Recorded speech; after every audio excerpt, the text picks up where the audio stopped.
Welcome to the Wednesday Wake Up Club Breakfast Podcast, a recap of the in-person breakfast that takes place the first Wednesday of every month at the Leadership Institute's Stephen P.J. Wood Building in Arlington, Virginia. November's breakfast speaker was Tom Fitton, president of Judicial Watch. This was recorded live on November 7th, the day after the midterm elections. Well, what an exciting day it is today. Huh? Is everyone wide awake? You know, the outcomes of elections sometimes aren't what you hope they might be, but they are what they are. And the question you have to ask yourselves is, did you do what you can do? And, you know, it seems kind of like a bromide, doesn't it? But a lot of people don't do what they can do in terms of political activism, in terms of public policy activism. And you can bet Judicial Watch does what it can do to advance the values that we share. We're a conservative organization. Obviously, we focus on corruption, but as conservatives, we understand that corruption is endemic with an out-of-control government, lack of transparency in an out-of-control government, and the general enterprise of socialism, which is inherently corrupt because it tends to pick winners and losers, and not for incompetent reasons, often for corrupt reasons.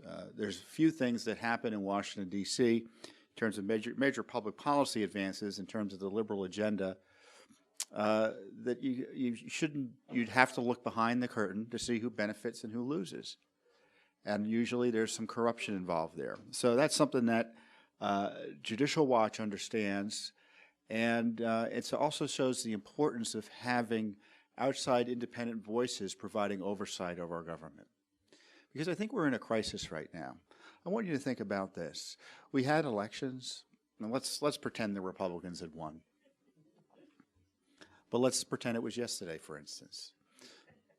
We have elections, we have campaigns, you have votes that more or less are counted when not negated by illegal votes.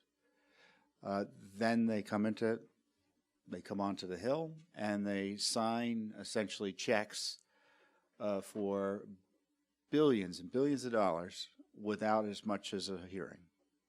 They have hearings, but no, practically speaking, no appropriations hearing that gets at the underlying issues behind what is behind an agency budget.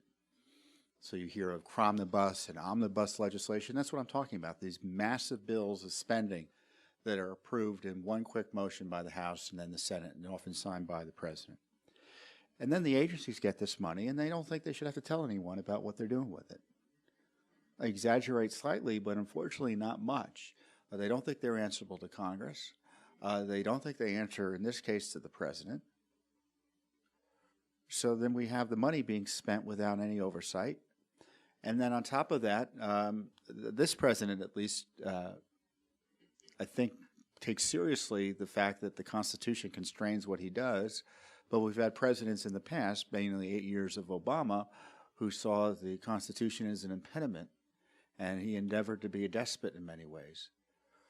So even taking the presidency out, you've got a real issue here, because our money's being spent with no oversight and no accountability. So you may have a say as to who gets into Washington, but what happens in Washington is the opposite of self-government. The people's representatives are not doing the work necessary to vindicate your rights as citizens, your interests as voters, and your interests as taxpayers who deserve accountability for how their money is being spent. So that's the general problem we have.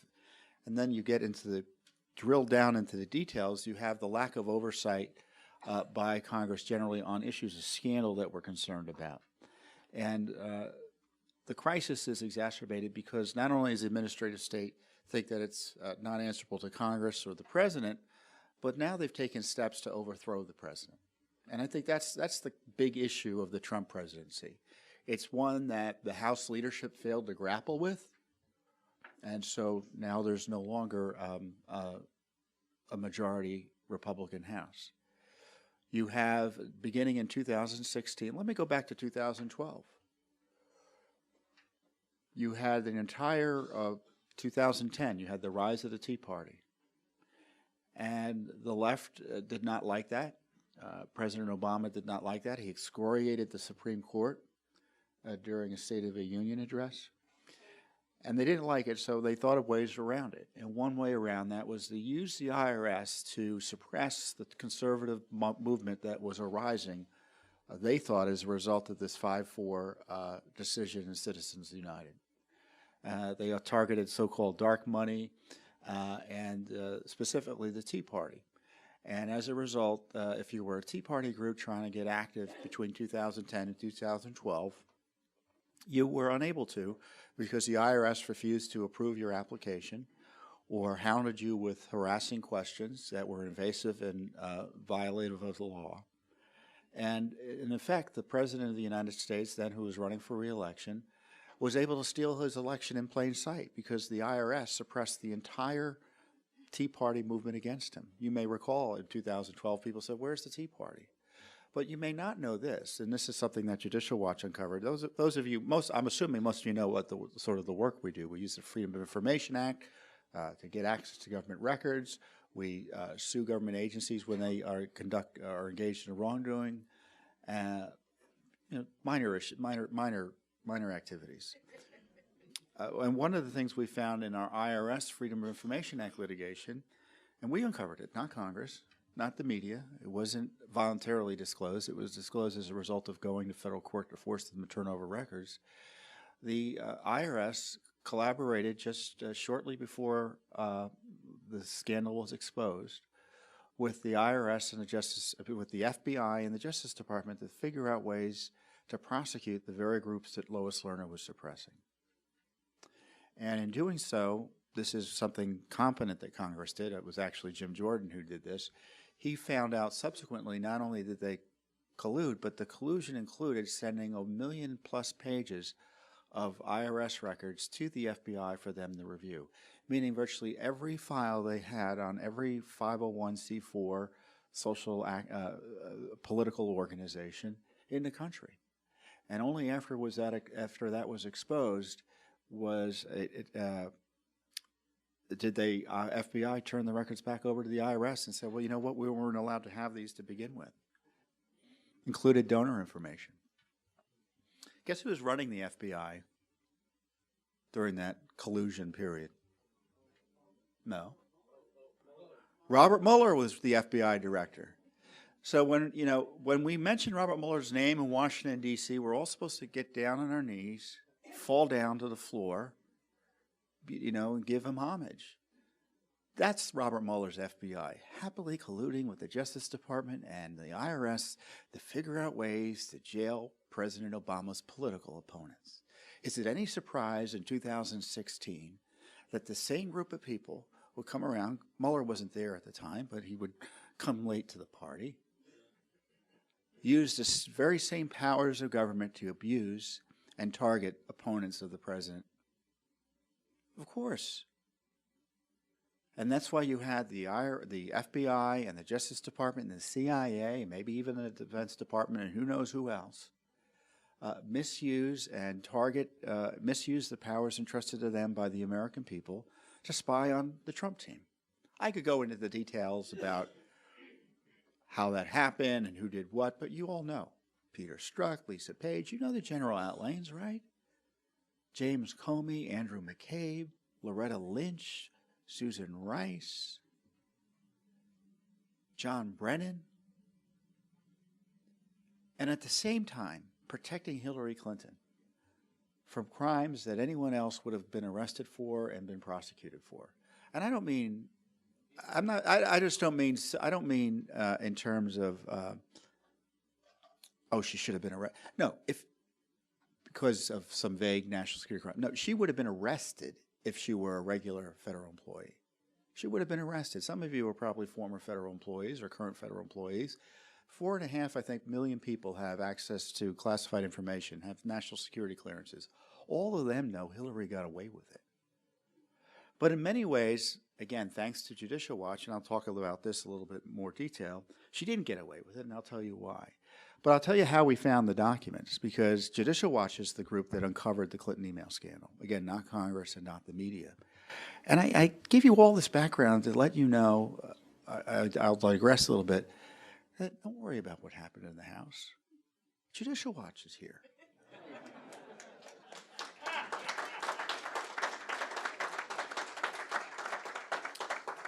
it wasn't like they were doing anything to begin with, at least in terms of the work that we do. So we had investigated and blew open the Benghazi Scandal, another minor issue. Remember what the Benghazi Scandal is: the President of the United States and his top people lying repeatedly during an election season, covering up a terrorist attack to ensure his reelection. Remember his campaign slogan, "Bin Laden is dead, GM is alive." Not a bad campaign slogan, right? Well, it's undermined a bit when your ambassador is murdered by Al-Qaeda elements and 3 other innocents.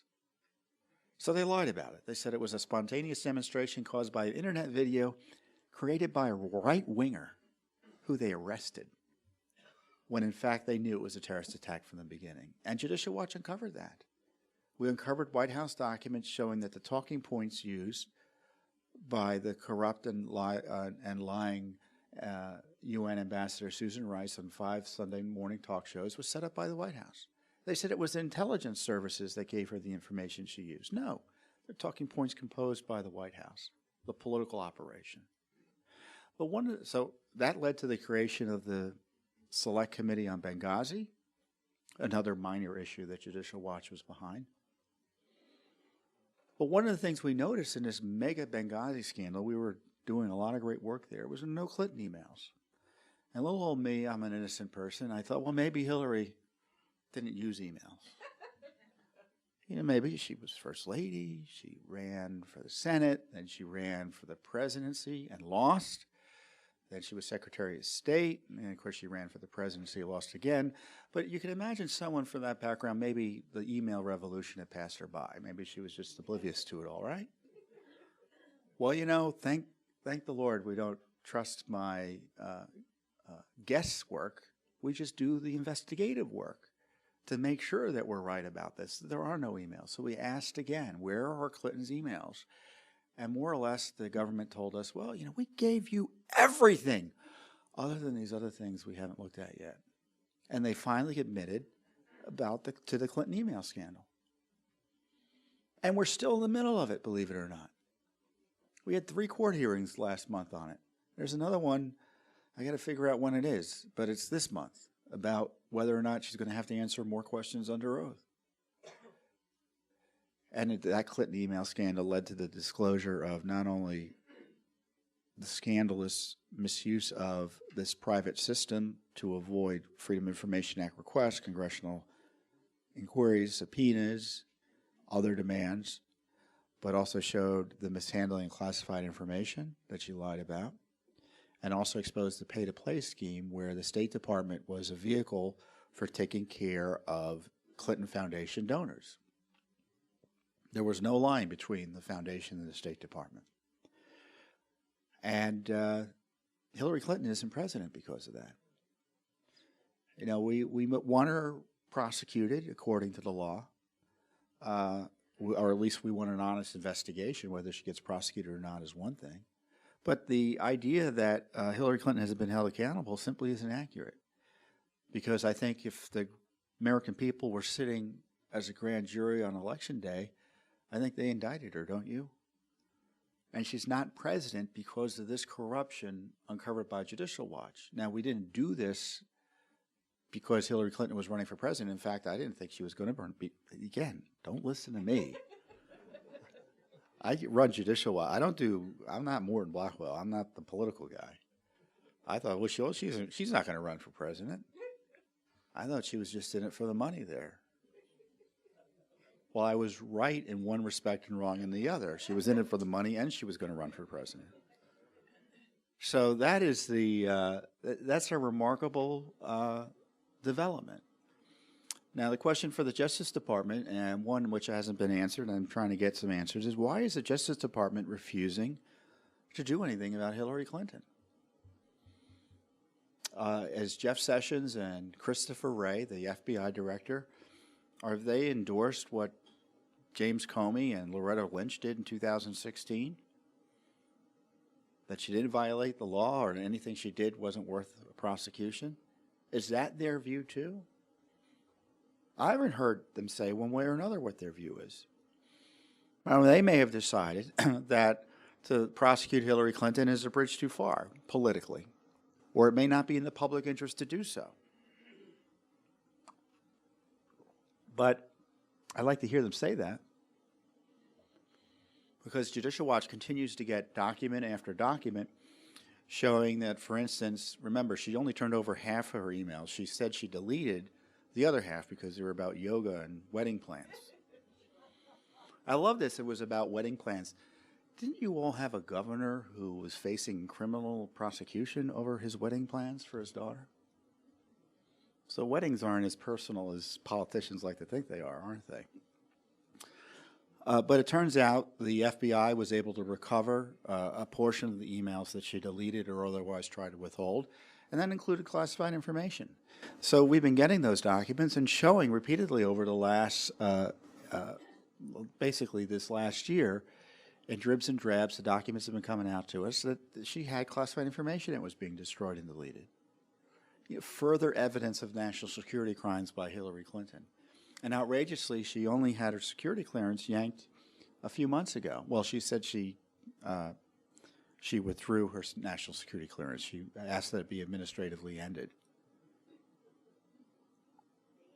Well, we're suing over that, figure out what went on. But when thinking about that, Hillary Clinton was found to have had egregious violations of the public trust related to the handling of classified information.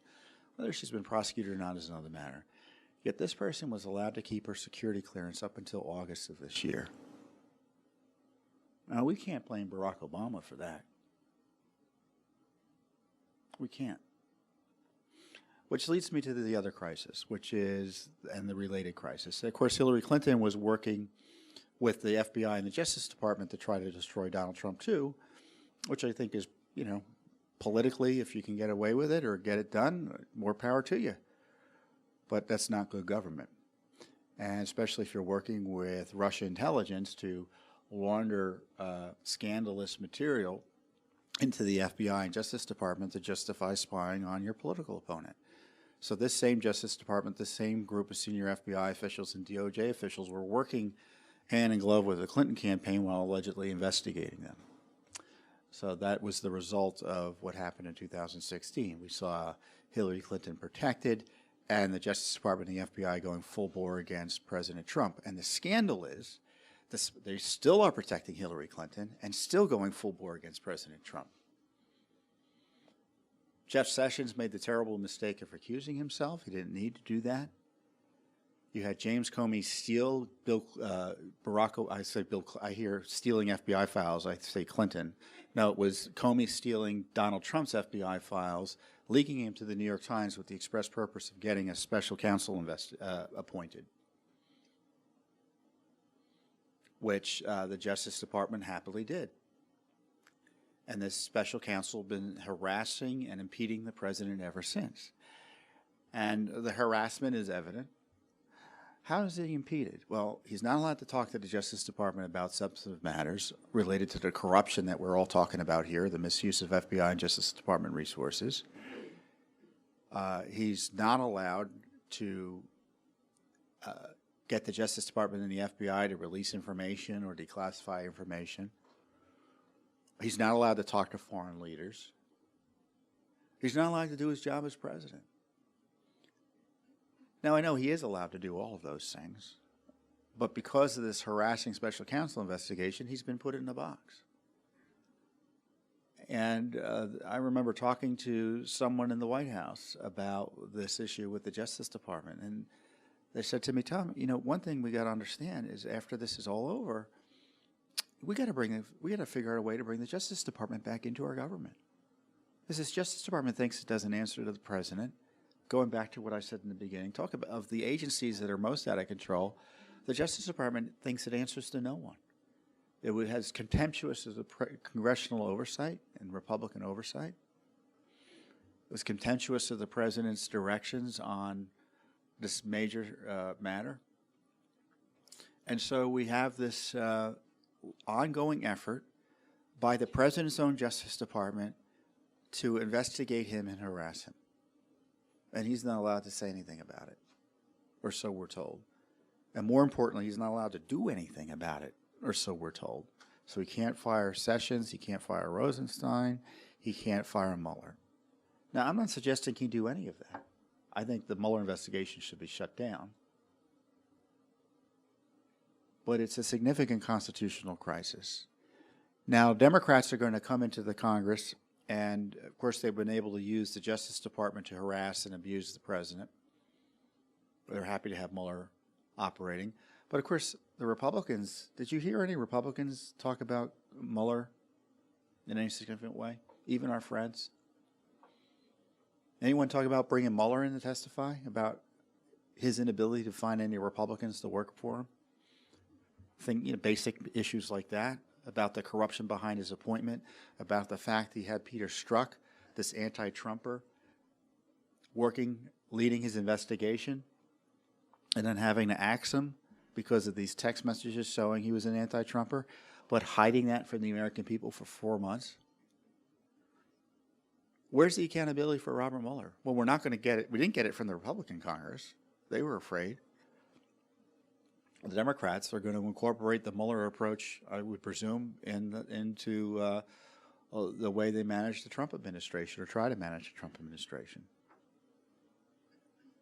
So I don't see much in the way changing there. And recall, the oversight and the FISA warrant applications that we uncovered, that first time they've ever been released, and we got them out. They showed that the FISA court was misled by the Justice Department and the FBI during both the Obama and Trump administrations to get spy authorization on the Trump team. We received other documents showing that Christopher Steele, who is one of the foreign national that Hillary Clinton was working with to destroy Donald Trump, and that the FBI was working with to destroy Donald Trump, had 13 meetings in 2016 with the FBI. 11 of them resulted in payments to him. And those meetings continued until, I think, October or November. And then the FBI said he's not to be used as a confidential human source anymore. He's not to collect intelligence, yet they continued to do so nevertheless. The fact that he had, despite the fact that they had concluded that he was not appropriate to use as a confidential human source because he was leaking stuff. The FBI, we'll give you some info, you give us some info. That's how it works with some of these sources. And they don't like it when it gets leaked to the media. But they continued to use Steele through Bruce Orr, a Justice Department official, and more directly, I think, through Peter Strzok and others. Outrageous scandals. And the House is focused on that quite ably in many ways. There's been pressure to release more information by the president.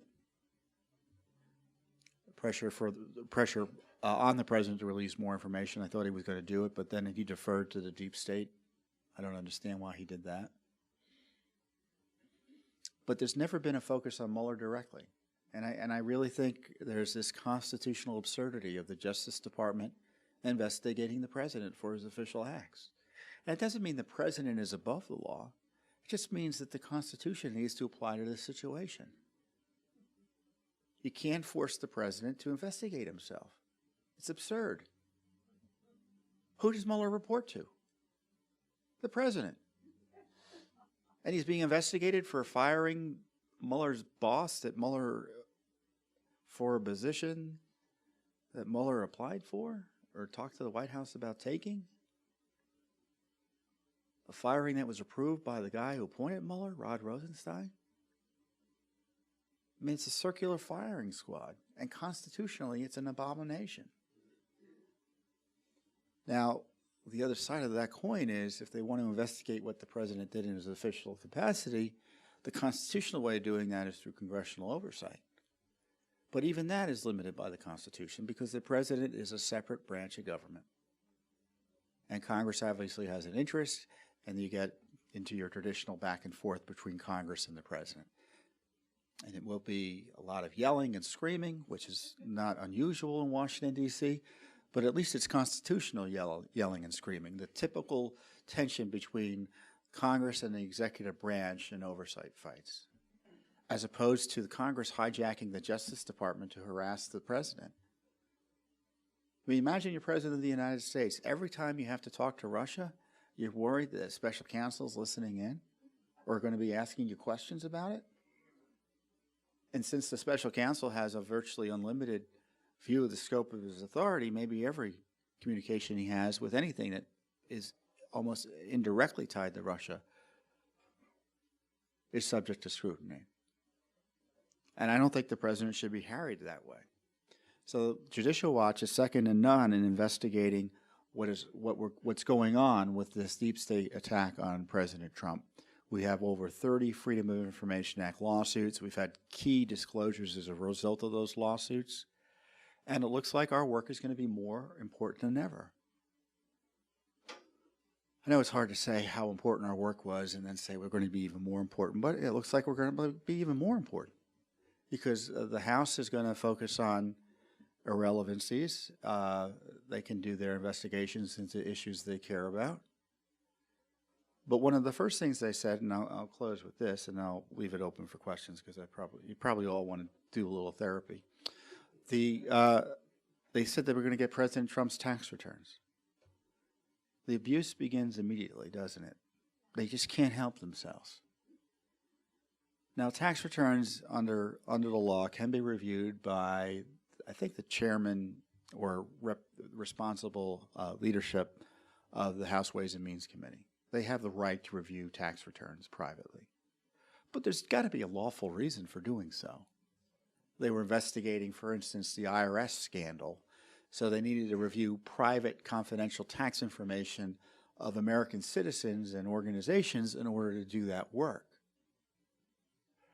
But to use that power to force the President of the United States, who's not required to make public his tax IRS information, that's just a habit that some presidents have gotten into. So some have, some haven't. It's basically since Nixon.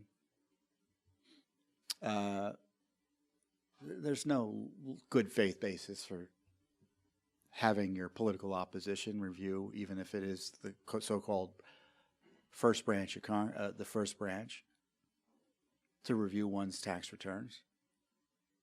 Is that going to be the standard, that because we don't like you, we're going to look for your tax returns because we don't like you and we think you're a crook? We're just going to use it as an excuse to get your tax returns and look at them in terms of a fishing expedition? I hope the president resists that strongly. And then, of course, you'll get your typical subpoena fights, more or less. But the minuscule oversight that I've been talking about is going to stop in the House and on the issues that we care about: the overthrow of the Constitution, the overthrow of the presidency, things like that. So Congress isn't going to do that work anymore. You may get Jack Grassley in the Senate that keeps on doing it, but it's going to be Judicial Watch. It's going to be the only vehicle for getting this material out there now. The House was an imperfect vehicle because they didn't release all the material they got because Congress isn't subject to the Freedom of Information Act. So to the degree you've been supporting Judicial Watch, I want you to increase your support and recognize that it is essential that we make this anti-corruption, government accountability mission as much a part of our conservative outlook as lower taxes, defending human life, a strong national defense, and economic liberty. Because all of those will be secondary and we'll never get anywhere if our government thinks it can do whatever it wants to put us in jail and target us. It's the IRS targeting the citizenry and the organizations that were representing citizens, and then they targeted the candidate Trump, then they targeted the president. Look what they did to Justice Kavanaugh. No rules, but we need the rule of law, and you can count on Judicial Watch to promote it and try to protect it. And all we can do is what we can do, but you can bet we're going to do it. So thank you very much for your attention. I'll leave some time for questions here.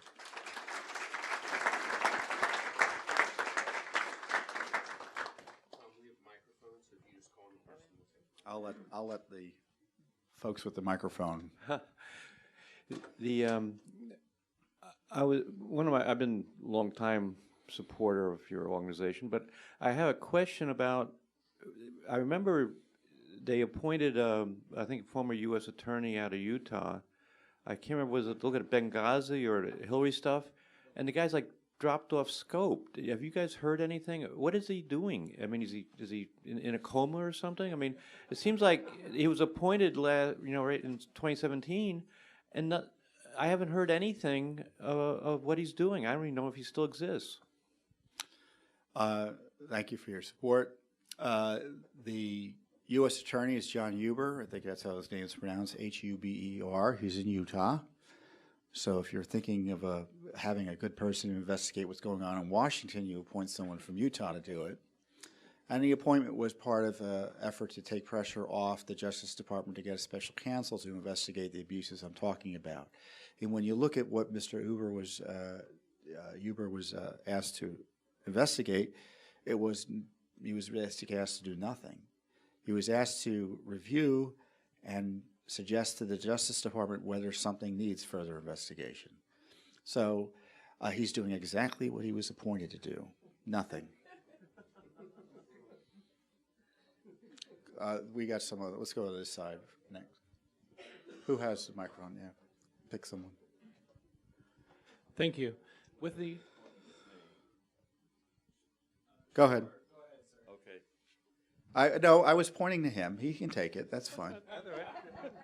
I'll let you go next. With the Democrat conquest of the House, we're told that investigations are coming. What do you see as the primary risks of this? And in a brief way, what can we do tactically to avoid what those risks are in terms of perjury traps or whatever threats you think we're facing here? There's no risk. There's no risk other than being in a political fight that may have adverse political consequences. And that's something for you political activists and party guys to figure out. My view is, to the degree they're asking for records about the operations of the White House and advice the president is getting and receiving, he has constitutional prerogatives to withhold information. Otherwise, they should turn over the documents and just grin and bear it. They should fight where it's appropriate constitutionally. The concern I have is that they will fight too much, because I know in our Freedom of Information Act requests, we're always battling the Justice Department and these agencies as if nothing changed, and and they often have a legal leg to stand on. And if there's a legal leg to stand on in terms of transparency for your average government lawyer, they will stand on it and prevent you from getting access to the information. So I would recommend the administration not overreact to the House changing hands and be as cooperative as they can with the House. Now, politically, they'll get no credit for doing that, and even when cooperating, they'll be attacked for not cooperating.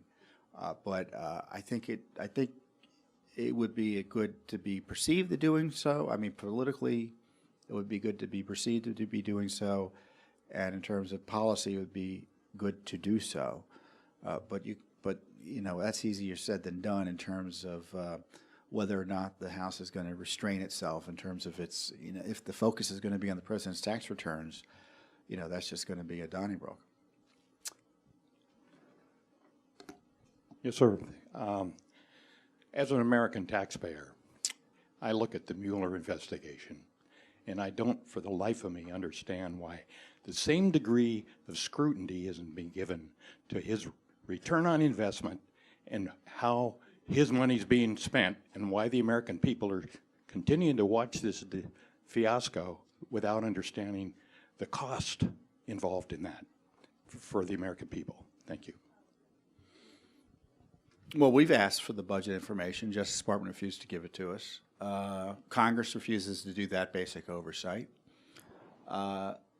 Look, it costs a lot of money to run an investigation like that, so the costs are not surprising to me. What is surprising is the blasé attitude by members of Congress over an investigation for which you don't need a special counsel. Much of these prosecutions were not related to the campaign. The big Manafort prosecutions had nothing to do with Russia collusion, had nothing to do with the idea that the campaign was colluding with the Russians. There's simply Michael Cohen's prosecution, another issue. The investigations and the indictments of the Russians in Russia for doing what they supposedly did. There wasn't much to be done there in the sense that a lot of it is already public as a result of Devin Nunes' investigation.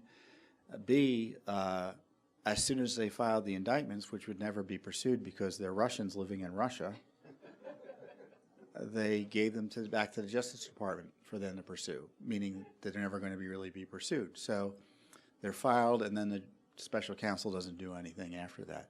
I mean, it's an absurd waste of resources to have this extra layer of investigative authority in the Justice Department. And Mueller, in my view, is king of the Justice Department.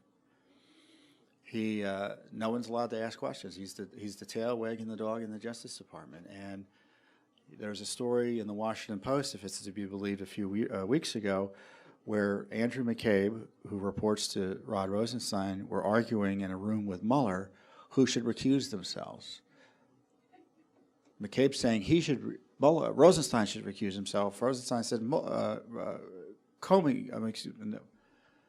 McCabe said that Rosenstein should recuse himself, and Rosenstein said that Comey should recuse himself. They're yelling at each other in front of Mueller, who's playing daddy. And Rosenstein said, "Well, I didn't recuse myself because Mueller's most comfortable with the situation the way it is." Well, who is running the show over there? I mean, not only is it pernicious, but juvenile, the way that Justice Department is being run on this Russia investigation. You know, it was funny. I was at the Kavanaugh hearings the other day. Not the hearings. I was at the hearings, but I was at the swearing in. I was honored to be in attendance there. And I'm walking out, and I hear, Tom. And who sought me out and said hello but Rod Rosenstein? And we exchanged I told him we need our documents. He said something quietly in return. And the one joke I did make, and he laughed, I said that, well, you know, the reason they don't like Justice Kavanaugh on the court, the left, is because when Barron Trump is running for president, Justice Kavanaugh may still be on the Supreme Court. And he laughed at that. It's not really that funny, but he laughed. But the point is, he's a political guy, you know. I don't think I don't call him to be fired every other day, but I'm certainly no friend of the Rosenstein approach to the Mueller operation. But I mean, we've all met politicians. It doesn't matter how much you criticize them; they just think you're buddies. If they see you in person, it doesn't matter to them. Yes, sir. Your turn now. Could you please comment? And I'm a supporter. Could you please comment? To what degree is President Obama responsible for the intelligence services operating against President Trump and trying to overthrow him? Oh, I think he was very much aware of and approved of it. Remember that meeting where James Comey brought the dossier of that Russia intel garbage to Trump to try to intimidate him and say, "Oh, look, this is what we got on you. I just wanted you to know." Well, that was all talked about in a meeting with Barack Obama. You know, Barack Obama, you know, they talked about having Comey bring that to incoming president. And there's no doubt in my mind that the President of the United States would be kept in the dark about an effort to spy on the candidate of the opposition party.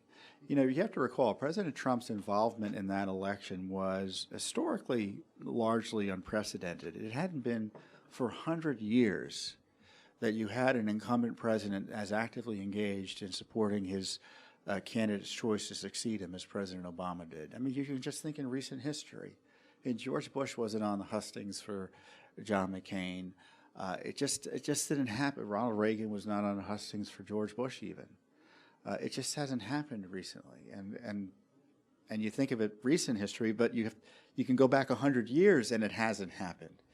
So President Obama's involvement in our election campaigns was highly unusual, so he is very much committed to seeing Hillary take over and continue his revolutionary progressive agenda.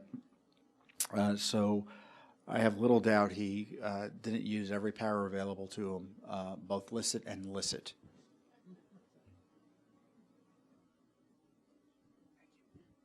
This may be a little bit outside your wheelhouse. First of all, we're supporters too, and every month when I get your newsletter, I read something else that outrages me.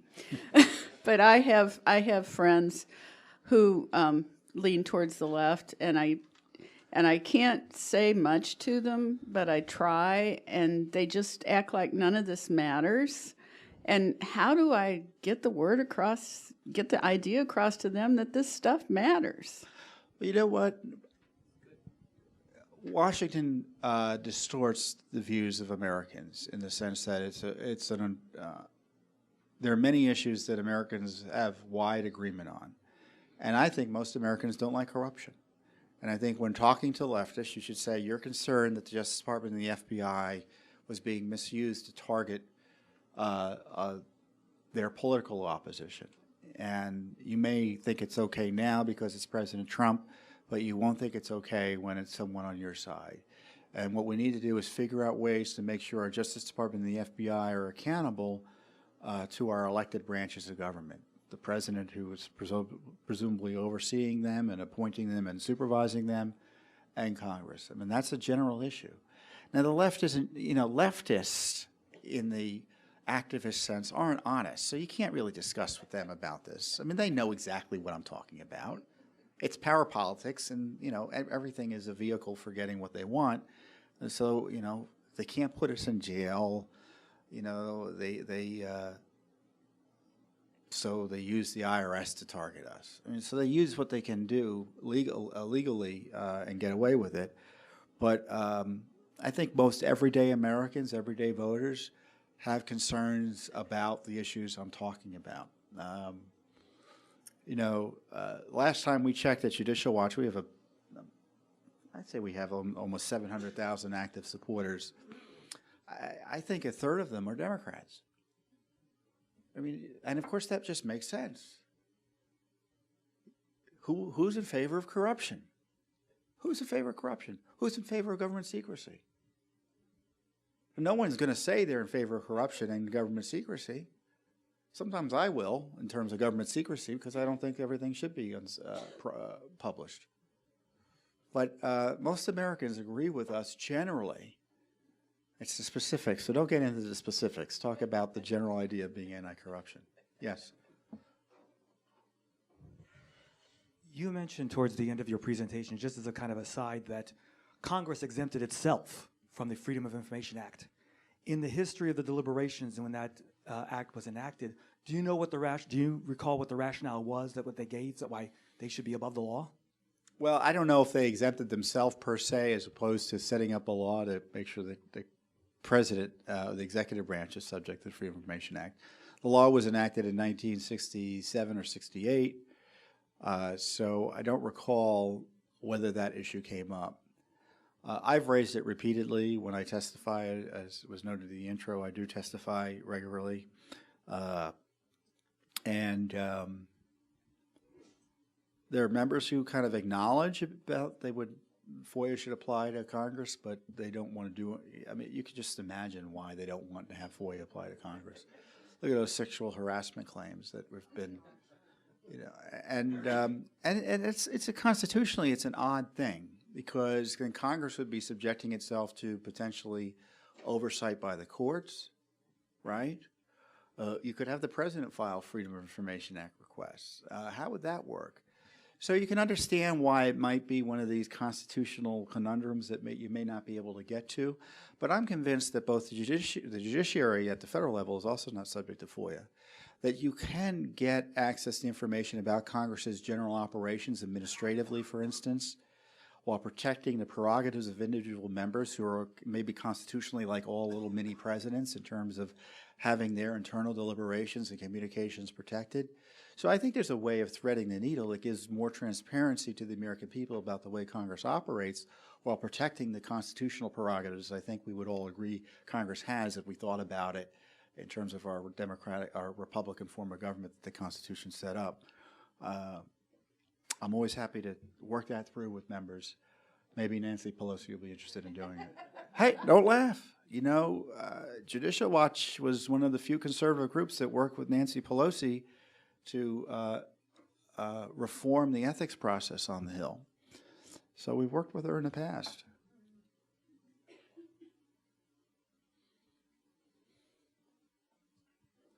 So I tell you what, we have, we're at closing time. Why don't we ask a few questions all at once, and I'll try to get to them all, and we'll wrap it up.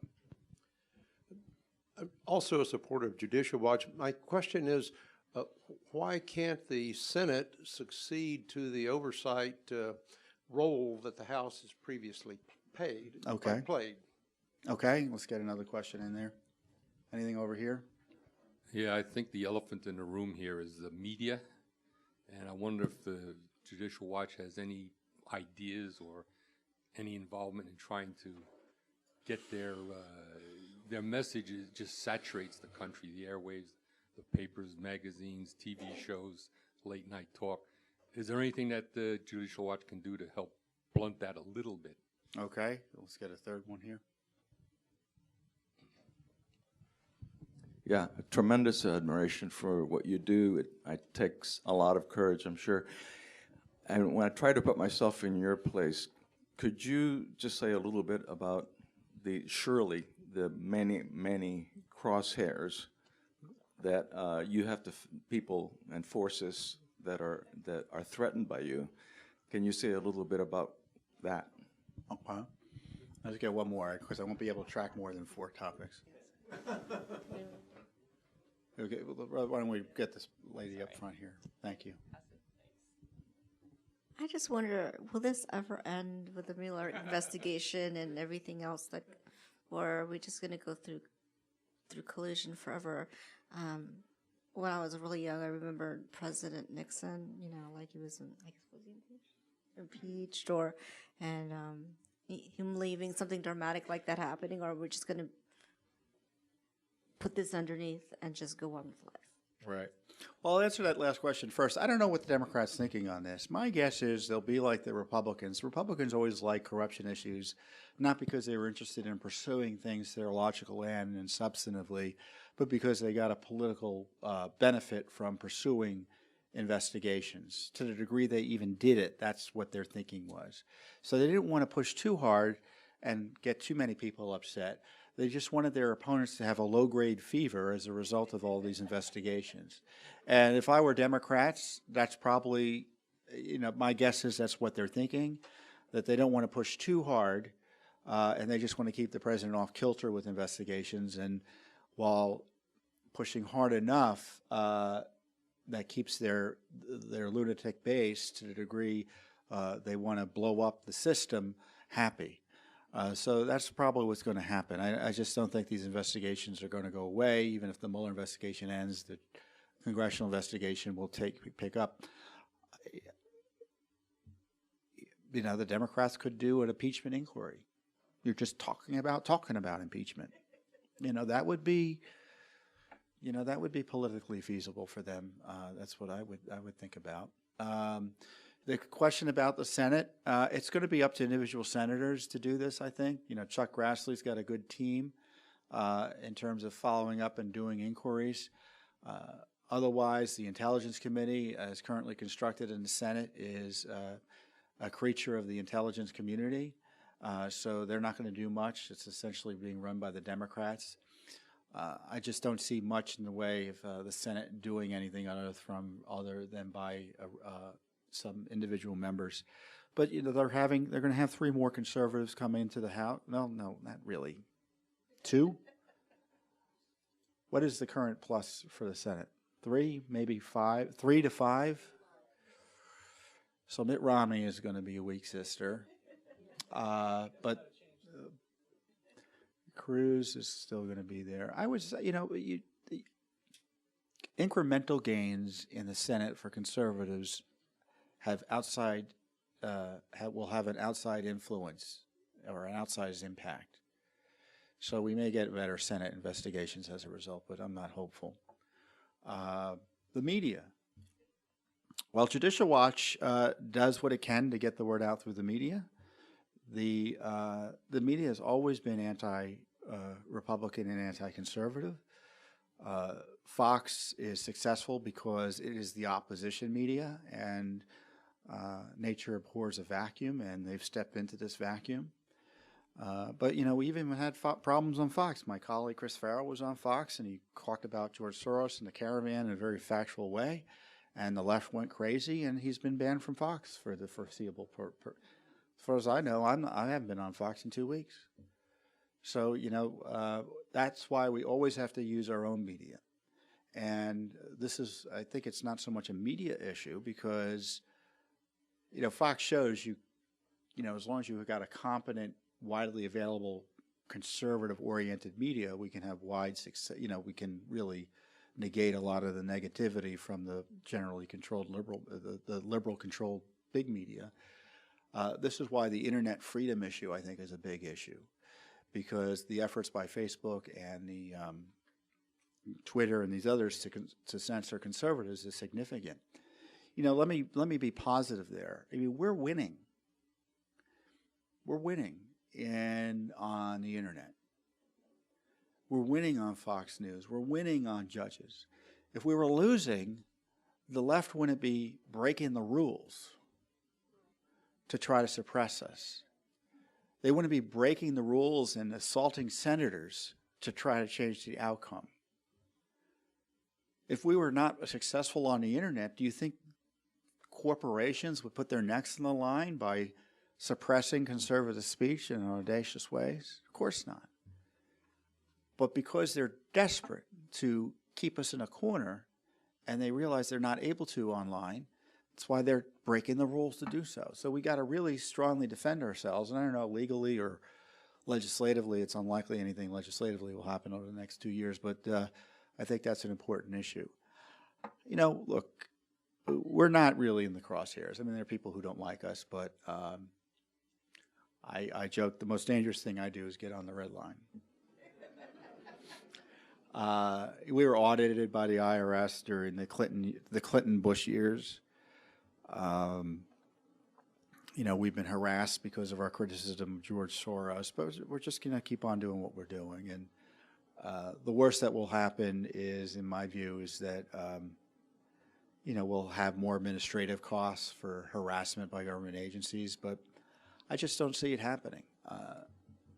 If we go down or get into trouble, it will be because of mistakes we've made, and we endeavor not to make mistakes.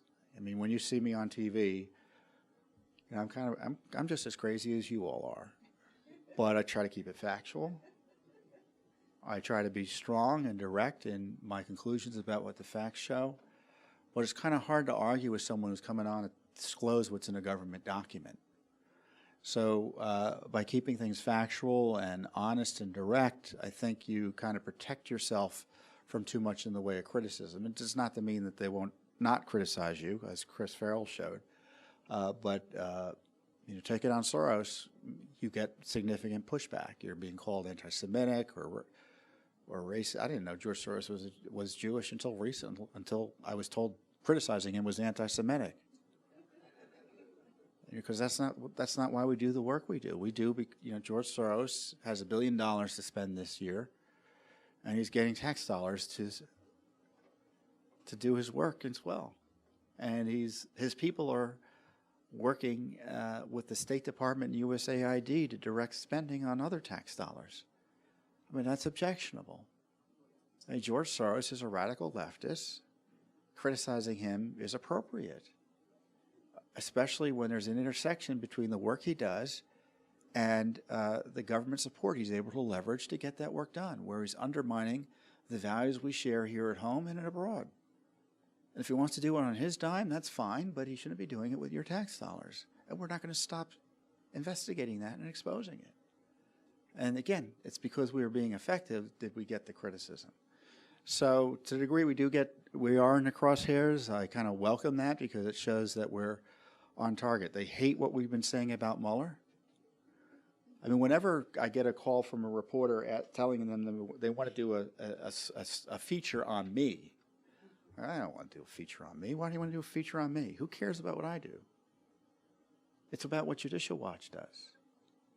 So at the beginning of the year, they were talking about, how criticism of Mueller went from the fringes to the mainstream, and they gave credit to Judicial Watch and me for doing it, as opposed to millions of Americans who are critical of Mueller. Judicial Watch is only successful if we're representing you well. I mean, if I'm saying things that don't make sense to people, or aren't, that people feel like they're not being vicariously, that I'm not, they are living vicariously through our work in the sense of getting their work, their policy objectives achieved, we won't be successful. And the only reason that Judicial Watch is successful is because we're a team. And our team happens to compose, 40 to 60% of the American public when you think about it. So that's why we're successful. And as long as we keep on being committed to our mission as I've described it, and just doing the hard work that I think Americans want us to do in light of the fact no one else is doing the hard work in Washington. I often say in the land, what's the old phrase? Everyone says Judicial Watch does all this great work. I don't want to denigrate our work, but in the land of the blind, I mean, we're just asking questions that you all have, that no one else wants to ask because they're politicians and for other silly reasons. So we're happy to be able to do the work, and I'll just close and say, God bless America, because there's no other country in the world that would allow a Judicial Watch to do the sort of things we do.